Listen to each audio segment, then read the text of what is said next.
This slide series is done in memory of Dr. Edward Ross Ritvo, who passed away in June of 2020 at the age of 90 years. A pioneer in autism research, he led the field in establishing that autism was neurobiologically based. A graduate of Harvard and a U.S. Army veteran, he spent his entire academic professional career at UCLA. His work included studies of diagnosis and classification, genetics and epidemiology, as well as neurobiology and psychopharmacology.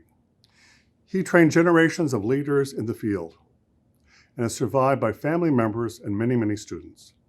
It's an honor to dedicate this series of talks to his memory with the support of Dr. Ariella Riva Ritvo Slifka and the Alan B. Slifka Foundation. Hello everyone, and welcome to the Professional Educator Training Series. And this session is Proactively Planning for Access to Learning. My name is Lauren Tucker. I'm an assistant professor in the Special Education Department at Southern Connecticut State University.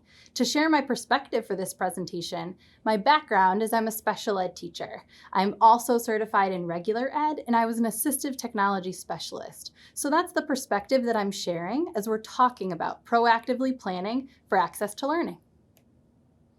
Our objectives for the session today is to describe the relationship between inclusion and universal design for learning, explain the three components of universal design for learning, identify opportunities to incorporate UDL in an inclusive classroom, and describe implementation strategies to promote inclusion through UDL. So first, I wanted to start with some of the important terminology that I'll be talking about during this session today. First, inclusion can be defined as students with disabilities accessing and engaging in general education curriculum, along with peers without disabilities. And universal design for learning is the framework to improve and optimize teaching and learning for all people based on scientific insights in how humans learn. So first, I wanted to start off with the UDL components, and this image is one of my favorite from the CAST organization, and it really highlights where universal design comes from. So the first, you can see the highlighted image in the brain is talking about multiple means of engagement, and that is how our learners are really engaging with the content, motivating through it, and persevering through challenges. The next is multiple means of representation, and you can see that's a large area of the brain, and that's how our learners are engaging with content, so the what of learning. Whether they're watching a video, they're reading a chapter in a book, how they're getting the information. And the final, multiple means of action and expression, you can see the front portion of the brain is highlighted, and that's how our students are demonstrating their learning. And these three components really focus the universal design framework, and I'm going to talk today how they can support inclusion and specifically the learning for our students with autism. So why is this even important? So really, as the title of the session talks about, we want to design proactively for all students. And when we do this, we really support our students with autism because now the lessons are built in to provide access across a wide variety of learning modes. There's also flexibility. Students with autism can have multiple options to demonstrate their learning, and finally, they can engage with the content. Focusing on student motivation with content can enable students with autism to use their strength. If we find areas of motivation and link the new learning to that area of interest, it can really harness their engagement with the content. And that's why using the UDL framework can really support inclusion in a proactive way. So when we look at current classroom instruction, we typically see in-class support. That might be through the method of a paraprofessional helping a student. It might also be from a classroom teacher. After they give an assignment, the classroom teacher might go over to a student and re-explain the directions or provide clarifications. We might also see it where there's assignment options, where a general assignment is provided to the class, and then an additional assignment option is given to a student with autism. When we look at a UDL planned lesson, it provides this option for all students, and it gives this flexibility for any student in the classroom. So it's good for all, but vital for some, and specifically for our students with autism. And now we can really think about the role of technology in this whole organization. Technology allows for increased flexibility and diversity to customize the learning experiences. When we think specifically, for example, about multiple means of expression, in our classroom platforms now, there are built-in options for students to handwrite, type, or use speech to text and speak into the computer and have it type for them. If we maximize the utilization of technology, we then really provide that increased access for our students and have built-in options for our students with autism. And these are some of the examples of things I'll be talking about today. So what I'd like to start off with is breaking down each of the components of universal design for learning and how they contribute to an inclusive classroom. First, we'll start off with multiple means of representation. And the three aspects that CAST identifies within multiple means of representation is perception, language and symbols, and comprehension. When I talk about perception, I'm talking about the customization of the displaying of content. So for example, if I wanted to teach a student about American history, do I provide an option for a video? Is there also an option for an audio version like a podcast? Can I give them a text in a chapter? And can they possibly read it? Using text-to-speech. You can see on the screen, I have an example of text-to-speech here. So what this does is you have the text highlighted, and this is a tool that highlights the sentence in yellow, and the word that's highlighted in blue will read it out loud for a student.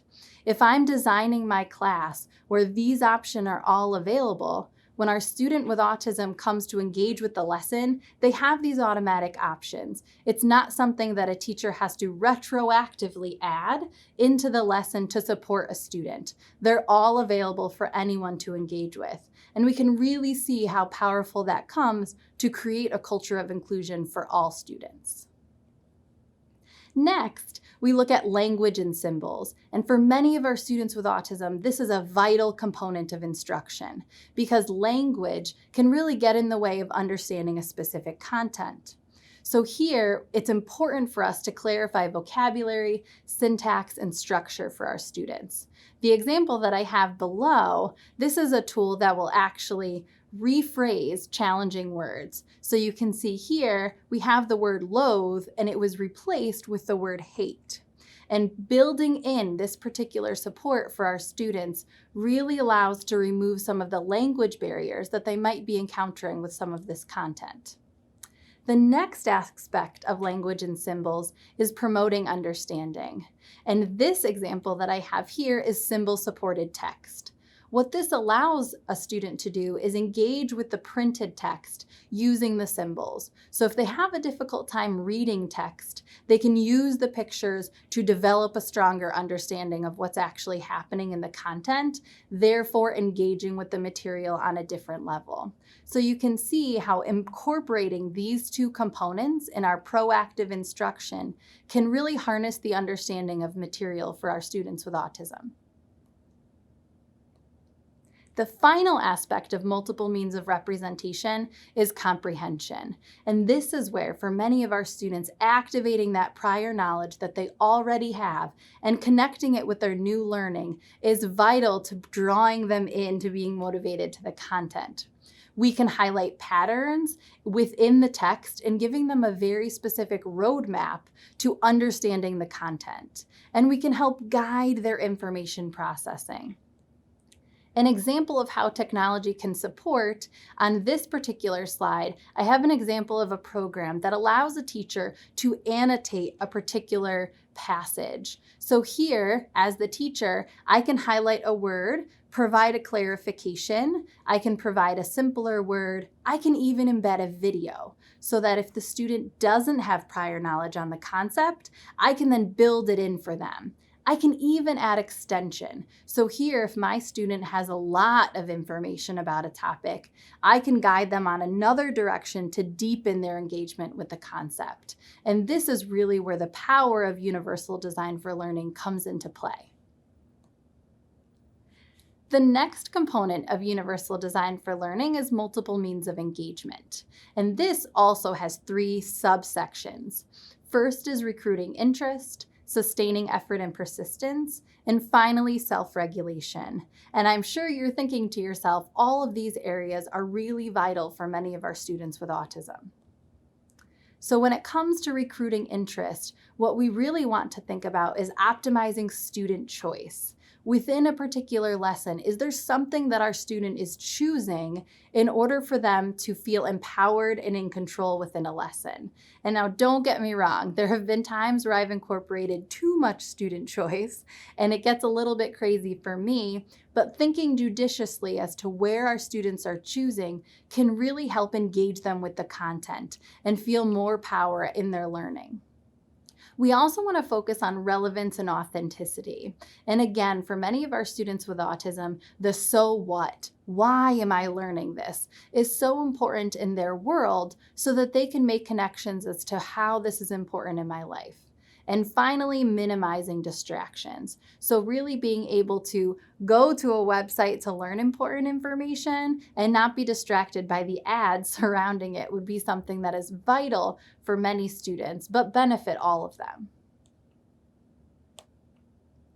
The next component is sustaining effort and persistence. So what I've really found that has been vital for many of our students is linking the essential learning. So looking at the lesson and really figuring out what is the learning that's occurring within this lesson.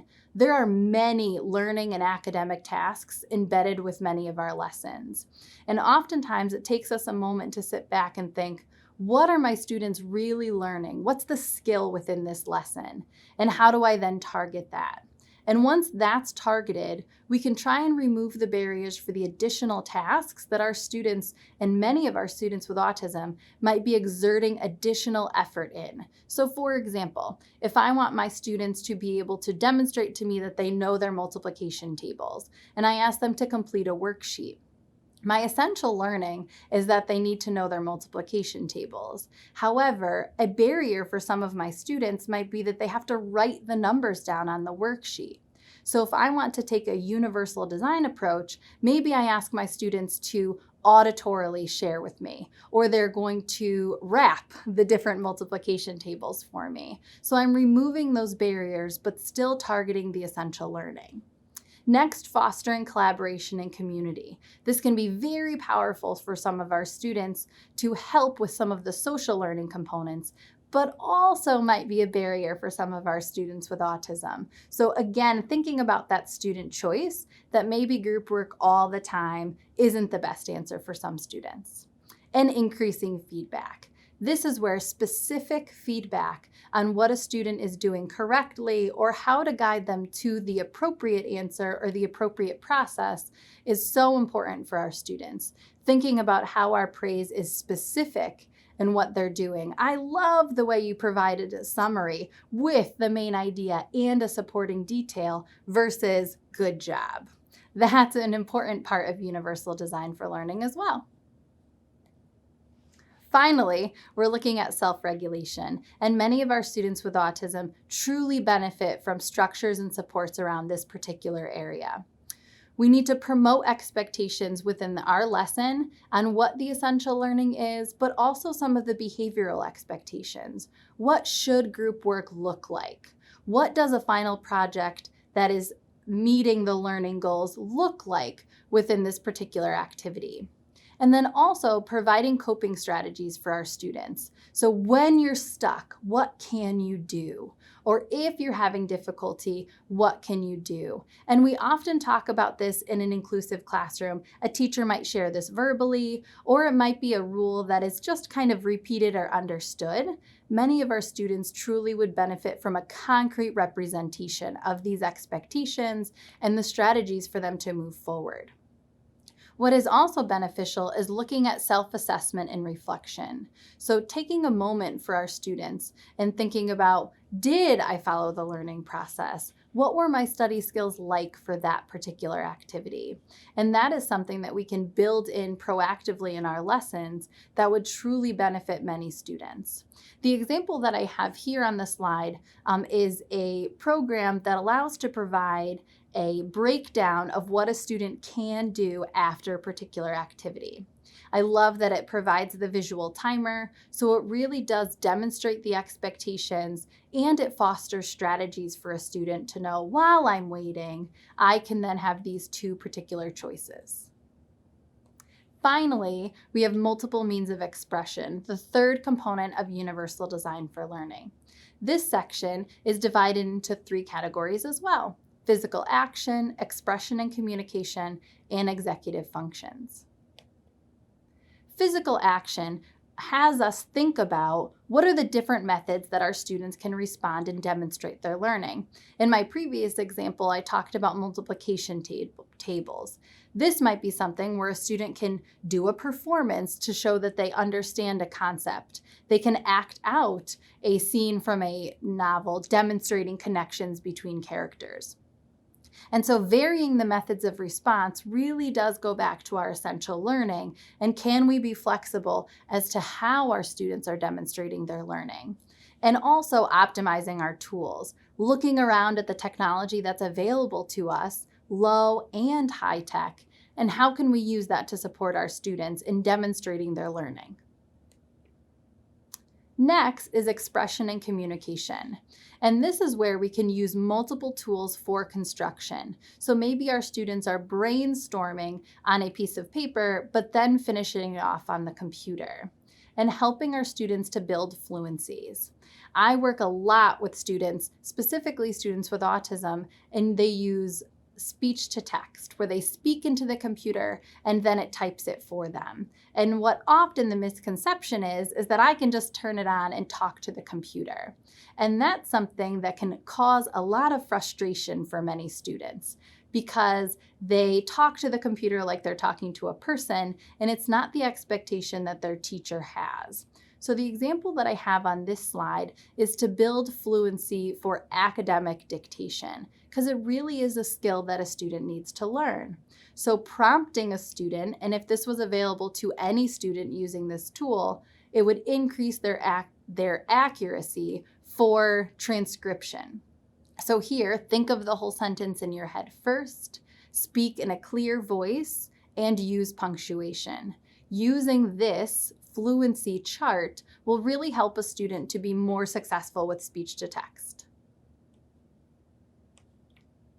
And finally, executive functions. And this is something can be particularly challenging for many students, because many of our assignments within a lesson might have multiple steps and nuances between don't go to this step unless you've finished this step.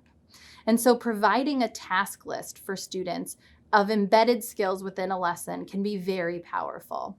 You can also support students to set goals within their learning. Okay, Lauren, I want you to think about yesterday you needed 3 breaks during literacy. Can we set a goal that maybe we're only going to take 2 breaks while we're writing? And how can we accomplish this goal? And really setting our students up for success in creating a goal at the beginning of a lesson, and helping them to support planning and development. The picture that I have on the screen here is an example of a task list where I incorporated the dictation guide on the previous slide into a task list for a student who's completing online work. Here, I've not only linked the steps to the assignment, but also reminded the student of the strategies or the tools that they can utilize to support the completion of the tasks. This is an example of how you can facilitate resources for a student, keep them in one area, and really support their executive functioning planning as they're going through a learning assignment. So that was a lot of information. So let's think about this through a scenario and practice applying the universal design framework within an inclusive classroom. So here's the learning goal. Students will write a summary of a nonfiction text, including the main idea and 2 specific details. So based on what I've talked about and the components of universal design, think, how can UDL be implemented to enhance inclusion? Let's talk. So first, we really want to think about keeping the learning goal of the main idea and supporting details. That really does go back to that essential learning. And so now we can start with each of the three components and think about how we can accomplish this essential learning goal using the three different components of universal design for learning. So the first one, when we think of multiple means of representation, we can have a variety of different options for students. They can watch a video, they can listen to a podcast, they can read and watch a video. We can have all of these options available for students within the classroom. And again, our students with autism who might need to have the visual or need to make the connection with the video is already built in with the lesson right there for them. The next component is multiple means of engagement. And this is where we can allow students to make choices about maybe what they're summarizing. Because when we look at the learning goal, it did focus on provide a summary with a main idea and supporting details. So maybe we give flexibility and student choice in that area where our students can then choose what they're reading and what they're writing about, as long as it remains within the parameters of the assignment. The final component is multiple means of instruction. And this is where maybe we can allow students to be flexible when it comes to how they're demonstrating this. They can handwrite it, they can type it, they can use speech to text. So they can harness the use of the tools that they have in order to communicate and demonstrate their learning of the particular task.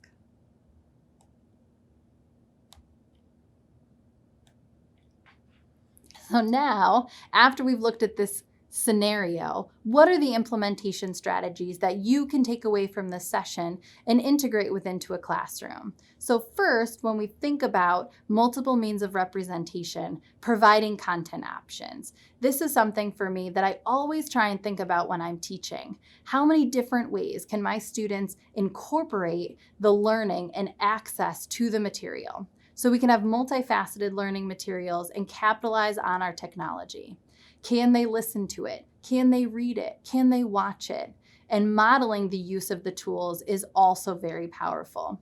I know when I'm teaching with my undergraduate students, I tend to use text-to-speech as I'm engaging with content to remind them that they can use the tool. So I can play it for them and really give them not only how and when to use the tool, but remind them that they have access to it. So as a teacher, if we're modeling the use of the tools and modeling access to multiple ways to engage with the content, it really empowers our learners that there's no wrong choice. Everyone can engage with the content in different ways, creating a truly inclusive environment. The second implementation strategy when it comes to multiple means of engagement is incorporating that student choice and self-regulation. And really thinking about what can my students choose within this lesson and how can I use that to increase their motivation through the content. This is something that, again, can be very empowering for our students with autism to control a slice of their learning and feel empowered by that choice. And also thinking about, can we create a task list to organize multi-step assignments or tasks that our students need to complete, and really being explicit about those expectations. We can combine those and add the expectations with our task list. But if we're taking away implementation strategies for multiple means of engagement, those two areas really provide proactive access for our inclusive lessons. And finally, we have the third implementation strategy focuses on multiple means of expression. And this is how our students are demonstrating their learning. As I discussed earlier, there's a variety of different technology tools available that can provide multiple opportunities for students to demonstrate their learning. Once we've identified the essential components of a lesson, what our students really need to demonstrate, we can then remove barriers or replace technology to then harness the rest of the lesson so that we're not putting up barriers where they don't need to be. And that's something that is so powerful for our students with autism, because oftentimes they might get stuck on an outlying activity of a particular lesson. In my example, I talked about the writing. Writing can be a very large barrier for many of our students. So if that's not the essential learning, can it be replaced with something else so that then they can demonstrate their learning in a different way? So let's go back to our goals and be sure that we've accomplished those. We described the relationship between inclusion and universal design for learning, talked about the 3 components of universal design for learning. We also identified opportunities to incorporate UDL in inclusive classroom and described some implementation strategies to promote inclusion through universal design. Thank you so much for joining us. Please feel free to visit our website for additional information, and we would welcome your support, which you can also find through our website. We encourage you to look at our other offerings as well, and thank you so much for your time.